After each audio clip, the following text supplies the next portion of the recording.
Hello.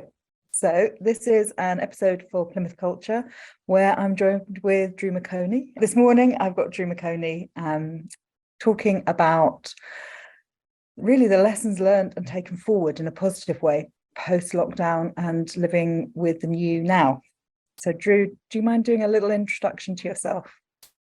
My name is Drew McOnie. I'm the artistic director of the McOnie Company, which is a theatre dance company. It's a company that focuses on visual storytelling, predominantly for theatre. My background is I trained as a dancer, was a performer in dance companies for many years, and also crossed over into musicals. Ended up stopping performing around 24 to focus on creating work for the stage and for film. The idea of actually starting a company and moving it into that more formal, when was that? Just because that was the route to be a choreographer, or was there a different decision behind that? Well, I think that when you're training, I trained predominantly as a classical dancer, even though it wasn't what I wanted to do. The notion of dance makers inhabiting companies was obviously quite a normal one for classical dancers and for classical choreographers. And when I got to that point in my sort of training where I was leaving school and heading off into the big wide world, and this realization that I wanted the environment of a company to be able to creatively develop, but realizing that actually I wasn't ever going to be a classical dancer myself, that pathway was suddenly taken away from me, and I had to find my own way forward. So I think that I, at a point earlier in my choreographic career, had sort of thought that a company wasn't ever going to be a thing because I wasn't going to get into a classical company and work my way through that way. I was going to have to forge my way as a freelance choreographer within the music theatre sector. And I kind of I sort of reappeared back within a conversation of a company a little bit into my performing career, where I realized that there wasn't really a place for me as a dancer that I was like fully satisfied, where I felt like I'd trained to become a dancer that was like really going full out all the time. And in musicals, very often as a dancer, I came forwards for 8 bars of material to dance and sweat, and then I'd go back to shuffling around the scene changes for the rest of the show. And this sort of sort of creative frustration came at the same time that I realized a lot of dancers were retiring very early in the music theatre sector, and that we as an industry were losing a lot of our best people because there was just a certain feeling within the industry that music theatre dancers were kind of bottom of the food chain and weren't treated very well, weren't paid very well. And so I felt like there was a lot of people who were really, really gifted that were starting to pretend to be other things. So I decided to start to try and gather these dancers that were about to leave and try to create an environment, really, or an ethos or a mentality, like a community for them, really, to continue to develop, but also my company was, I guess, born out of more of a desire for a particular working environment than necessarily thinking like the industry needed. So I think in a way, the definitely the beginnings, it wasn't the building of a company out of, oh, this is what the industry needs, this is what the audience needs. It was like, I think this is a way that we could keep people, talented, hardworking people in the industry.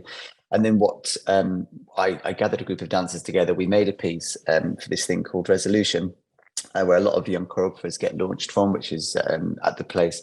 And I remember it was an electronic form, it was very new. And you had to put in the name of your company on the website. And I was like, oh, I just put I left it blank, but it was a computer says no moment where they wouldn't accept the application without a company in it. So I just put my name in it. And then I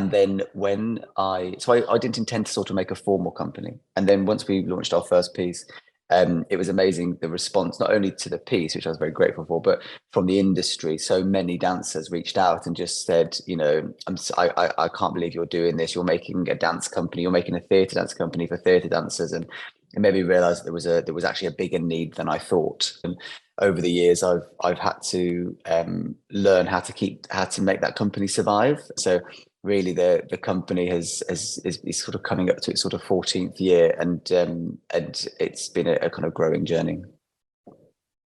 And we're looking at kind of, I guess, a little bit of how things are now, but actually the big disruption, and particularly I think for performing arts, a massive disruption when lockdown happened. It seemed to me that you have taken a lot of those learnings to look at different ways of thinking about how you inhabit McOnie Company and how you bring people into it. But what I know you jumped into lots of activities. What do you think were the more exciting things that you've almost taken forward from that? I've just been currently working on a show called Cake. The thing about the lockdown for me is that it gave me an opportunity to focus in a way that I think the noise of pre-pandemic survival just never allowed me to. It's sort of about what being an artist is, isn't it, in a way? Because the complicated thing is it's not what we do, it's who we are. So I think that realization that it is so much part of our identity was very, it was a huge part of how everyone dealt with the pandemic. The thing for me was the drive that kicked in for me in the pandemic was the same drive that was there when I launched the company, which was about providing a kind of support to a community that needed it. And so what we did was we jumped straight onto social media and we started offering free classes. So part of the kind of backbone of our company really is that we teach, and we do classes at Pineapple, and so people were not only unable to be with each other, they were also not able to kind of dance, train in the way they usually would. And also, in all honesty, they weren't able to afford it. Like, everyone's income had dropped massively. So we jumped on social media and started hosting free online classes that were literally me and a camera. We did like a little micro musical festival where we got big musical theatre composers to create content for people to record and send in, and we jumped on that pretty quickly. And I think that two things happened at the same time. One was, a very clear and what's the word I'm looking for? And because of the way that people started to engage online during the pandemic, our audience became international pretty quickly. Like, it was quite a big moment for us in a way, because we sort of reached out and provided that opportunity. But also it kind of had that very real effect of growing audiences and connecting with people, because the instinct was to provide support, and it also provided community. So I think people who had been scared to engage with us previously because they saw us as like a dance company and not a place for them, who would never turn up to the classes, were able to watch the class and go, oh, actually this looks like fun, and I can do the bits I can do, and maybe it's not so scary. I think that one of the very very clear things that I've realized as I've come out of the pandemic, as a artistic director, as a business owner, as a theatre maker, is just the level of rigor I now want to employ to my focus as a career. I think people have become much more focused about what they want in their careers, and ultimately, once we get to a place where the money's back there to support these artists, I think we're heading into a boom of some of the most exciting theatre making work. We've actually come out of it, I think, stronger and in a more exciting place artistically, obviously more fragile financially. So what does McOnie Company stand for? Yeah. I think that for me, the company is ever increasingly becoming about artists and about providing an environment for predominantly physical, visual storytelling artists to find ways to communicate with audiences that transcend language. And so, we're very keen on, at the moment, developing ongoing relationships with international partners. And obviously the world moves on, and we have to continue to find new ways to communicate and reach out to each other. But I think that the McOnie Company, as a sort of visual storytelling company, is perhaps, hopefully incredibly old-fashioned and incredibly forward-thinking at the same time in its ambition to really dig into what could become. What small bits of advice would you give somebody who is starting out?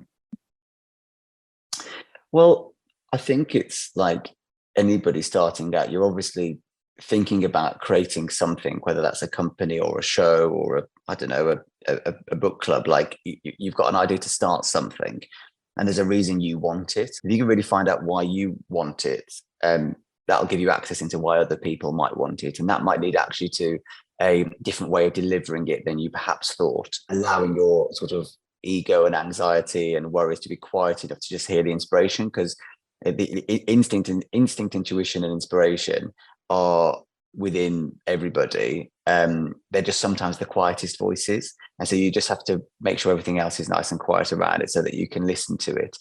So okay, here's the thing: use the inspiration, intuition to decide what it is that you want to get, and then once you're clear with what you want to get, it's really easy to work out what doors need opening to get there, because it's just sitting down and writing a to-do list, isn't it? It's like, well, I need financial support, I need a venue, I need a theatre, and then break that down into achievable bite-sized chunks, as opposed to as opposed to going, oh, it's also unmanageable. It's like every one little thing is manageable, and if you do one little thing a day, it'll only take you a couple of weeks and you'll have something. So I would just say, break it down, listen to the intuition, be quiet as you can to be able to follow that intuition, and you already know what you're doing. Perfect.